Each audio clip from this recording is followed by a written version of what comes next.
Education is the foundation for our future, and our future, quite frankly, depends on it. Welcome to Vital Signs. I'm Dr. Sanjay Gupta.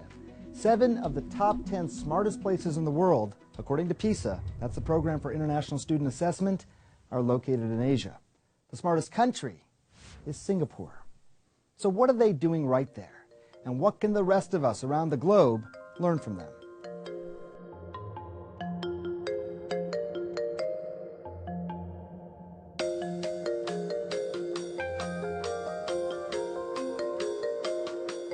You wouldn't know by looking at it. Stuffed animals, colorful books, lots of toys. But this is the bedroom of Aiden Na, one of the smartest kids in the world. Look at this. There's a lot. This one's K. We realized that he's kind of gifted at a very early age. I would say maybe about 8 months. Then this one is J. He seemed really drawn to numbers and shapes and colors. He was able to recognize the alphabets right about 8 months old. His IQ was first tested at age 3. It was 142, making him a 3-year-old genius. Now, raising a kid that smart can be daunting. There is a mismatch between the intelligence development as well as his psychological development. So that might be a conflict, and there might be issues with him not being able to express his emotions appropriately at that age. So far, it seems Aiden expresses himself just fine. He acts and looks, well, his age, 5 years old. But watch what happens when you give him a math problem. You need to move all of these like this rush hour. You need to move all of these. It's a logic game. I'm 5 years old. I'm 5 years old. But I still can do this. It's very easy for me. Children, with higher intelligence quotient tend to be very competitive. So, in dealing with their daily activities, we try to really focus on the process rather than the outcome. Aiden has something else going for him as well. He lives in what the international community agrees is the smartest country in the world, Singapore. Singapore is a fascinating case. They had no skills, they had nothing. And now today, they are one of the best performing economies in the entire world.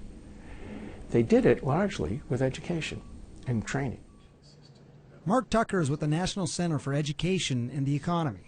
He has another simple explanation as to what makes Singapore tops in education: the teachers.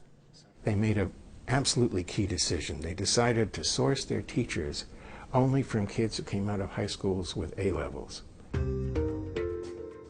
To see the impact of the highest level teachers, we tagged along as sleepy-eyed Aiden arrives at Pat's schoolhouse. We wanted to see what a world-class education looks like, feels like. I think the first years of a child's life is very important. So when you have a very confident child, that child's confidence, will carry him or her through primary school as well. Because not only do you want a child that's smart, right, but you also want a child who is resilient. In Singapore, whether you're born a genius or not, education is inescapable. It is everywhere, all the time. Correct. It's so correct. I don't want animals correct. In addition to his regular intensive schooling, the Learning Math Lab is expected for Aiden every Friday night. Well done, Aiden. Wow, this is very easy. Very easy for you? Yeah. You want to try again, the next one? Okay. They just try to give him like something that is more advanced, worksheets, try to engage him more because he tends to get bored. And I think a lot of teachers knows that, so they try to engage him during the classes.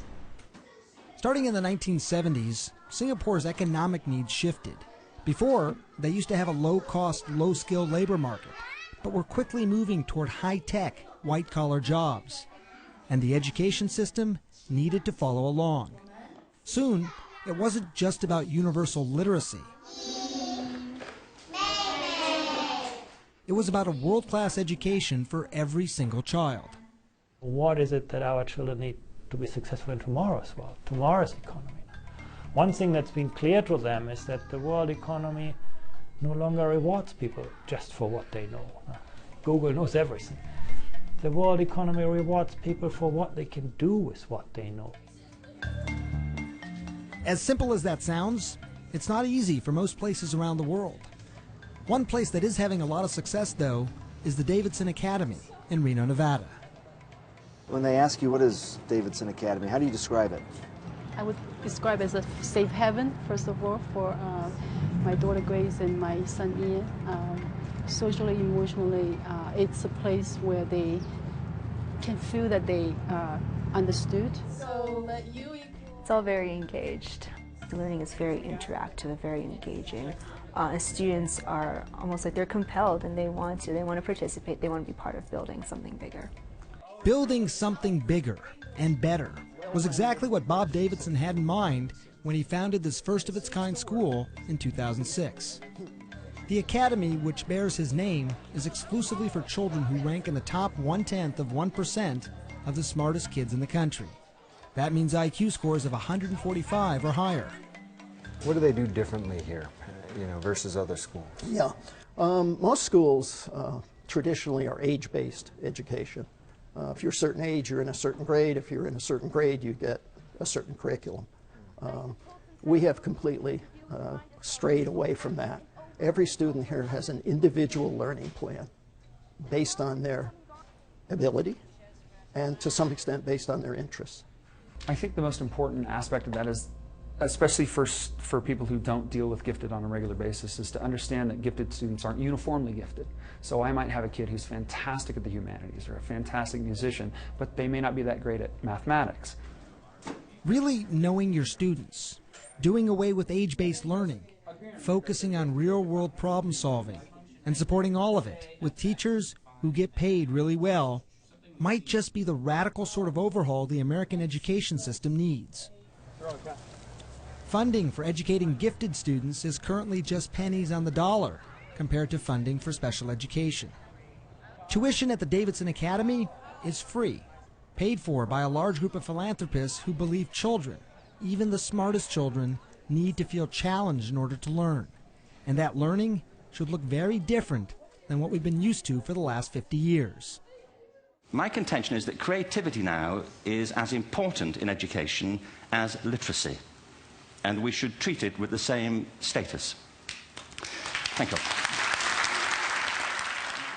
The belief that schools are failing to nurture creative skills has grown in recent years. I have a big interest in education, and I think we all do. The educator and author, Ken Robinson, argued in an influential TED Talk back in 2006 that current education practices crush students' innate creative talents. Robinson clearly touched a nerve. His became the most watched TED Talk of all time. I had a great story recently, I love telling it, of a little girl who was in a drawing lesson. She was 6 and she was at the back drawing, and the teacher said this little girl hardly ever paid attention, and in this drawing lesson she did. And the teacher was fascinated. She went over to her and she said, "What are you drawing?" And the girl said, "I'm drawing a picture of God." And the teacher said, "But nobody knows what God looks like." And the girl said, "They will in a minute." So how creative are you? I'm going to put my own creativity to the test when we come back.